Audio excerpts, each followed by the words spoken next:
Un saludo cordial a esta virtuosa comunidad. El día de hoy quiero transmitir con ustedes un pequeño trabajo en torno a lo que es un punto fundamental de mi fe, es decir, el credo católico. En este sentido, ya antes de dar inicio, quiero pedir encarecidamente que si alguien no es católico y desea comentar, por favor hágalo desde el mismo respeto y la misma prudencia que yo he tenido hacia las demás creencias.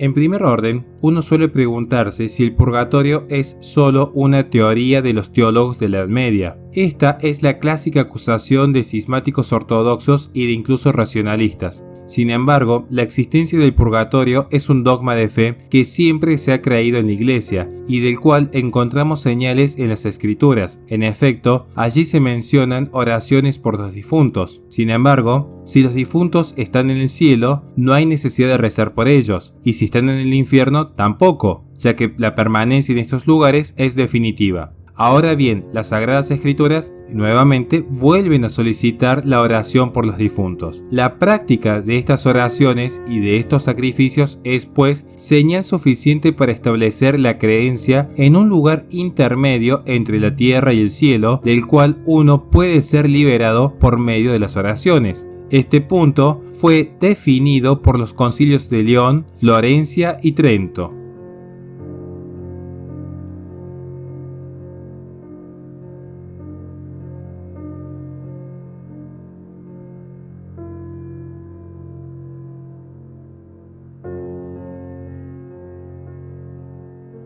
Ahora bien, alguien podría preguntarse en qué apartado de la segunda escritura figura esta noción de purgatorio. El segundo libro de los Macabeos cuenta que, al día siguiente de una batalla librada contra los sirios, Judas Macabeo descubrió bajo la túnica de sus soldados muertos durante aquella batalla los ídolos del saqueo de Jamnia. Esto era una violación de la ley de Moisés, y Judas juzgó que la muerte de estos hombres era un castigo de Dios. Y se cita: todos se admiraron de la intervención del Señor, justo juez que saca a la luz las acciones más secretas, y rezaron al Señor para que perdonara totalmente ese pecado a sus compañeros muertos. El valiente Judas exhortó a sus hombres a que evitaran en adelante tales pecados, pues acababan de ver con sus propios ojos lo que sucedía a los que habían pecado. Efectuó entre sus soldados una colecta de dinero y entonces envió 12.000 dracmas de plata a Jerusalén a fin de que allí se ofreciera un sacrificio por los pecados de los muertos. Todo esto lo hicieron pensando religiosamente en la creencia de la resurrección, pues si no hubieran creído que los compañeros caídos iban a resucitar, habría sido cosa inútil y vana orar por ellos. Pero creían firmemente en una valiosa recompensa destinada a los que mueran en piedad. Por tanto,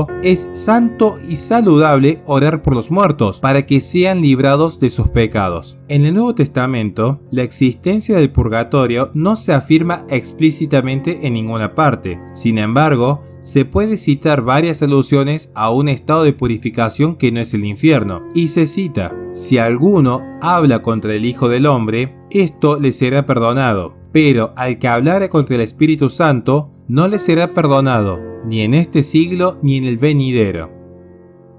A esto ha de sumarse que, para la Iglesia Católica, la tradición es uno de sus tres pilares junto a la Sagrada Escritura y el Magisterio. En efecto, cabe también cuestionar si los primeros cristianos creían en el purgatorio, lo que haría a la tradición. Los primeros cristianos celebraban los santos misterios en torno a las tumbas de los mártires. Sin tardanza, oraban por aquellos que, no siendo mártires, podían necesitar sufragios. Por ejemplo, el Acta Joannis, en el año 160, habla de San Juan rezando ante una tumba y celebrando la Fractio Panis al tercer día de la muerte de un cristiano. San Agustín ve en ello una práctica universal. San Juan Damasceno remonta esta tradición a los apóstoles. Dionisio también asegura que oraban por los muertos. Se puede aplicar aquí el principio teológico: lex orandi, lex credendi. La ley de la oración es una regla de fe porque es un testimonio seguro de la creencia común a toda la Iglesia. Y aquí una persona de buena fe puede cuestionarse dónde está el purgatorio. Ni la Sagrada Escritura ni la tradición nos dan información precisa sobre este tema. En este sentido, lo maravilloso de la fe católica es que siempre habló desde la verdad, y donde no hubo respuesta, también supo decir verdaderamente que no la había. Ciertamente se habla de los infiernos, expresión latina que significa lugares inferiores debajo de la tierra, donde las creencias paganas situaban el más allá. La tradición cristiana, por su parte, retoma esta expresión para oponer el cielo, que está en lo alto, y los infiernos, que están abajo. Cabe distinguir varios lugares diferentes: el infierno de los condenados, el limbo de los niños que murieron sin bautismo, el limbo de los patriarcas y el purgatorio. Pero la gran duda es si son lugares propiamente hablando, ya que los que están allí están privados de sus cuerpos. La teología en este sentido guarda un cauteloso silencio sobre el tema, señalando que la respuesta no tiene nada que ver con nuestra salvación. Por ello, quizás una de las preguntas más genuinas que uno se podría hacer es: si somos redimidos por los méritos sobreabundantes de nuestro Señor Jesucristo, ¿qué sentido tendría una mayor purificación? A esto se responde: la santificación ofrecida por nuestro Señor en la cruz es, por supuesto, más que suficiente para redimir todos nuestros pecados. Sin embargo, hay dos aspectos a considerar en el pecado. Por un lado, la desobediencia al Creador. Por otro lado, el apego desordenado a la criatura. Si el primer aspecto se repara plenamente por la contrición y la confesión, en virtud de los méritos de nuestro Señor, el segundo debe ser reparado por nuestra contribución. Dios nos permite así participar en nuestra propia redención. Dirá San Pablo: completo en mi carne lo que falta a la pasión de Jesucristo. En otras palabras, debemos expiar nuestros apegos a las cosas de aquí abajo que impiden que Dios reine completamente sobre nuestra alma. Si nos hemos librado de las faltas graves incompatibles con el amor de Dios, queda todavía en nuestra alma imperfecciones que eliminar, es decir, pecados veniales no sujetos a confesión, penas temporales debidas por los pecados mortales confesados, restos de vicios incompletamente vencidos. La teología fácilmente compara esta purificación con un fuego que no puede consumir la materia pesada, sino que destruye la paja y escoria que quedan en el alma. Esta expiación se lleva a cabo ya sea en esta tierra, a través de buenas obras, o en el purgatorio. Puede agregarse que sería impropio de parte de Dios tratar a todas las almas como santas o como condenadas. Es lógico que exista un estado intermedio para aquellos que no han expiado todas sus faltas. Incluso, algunos pueblos paganos admitían la existencia de una pena temporal después de la muerte.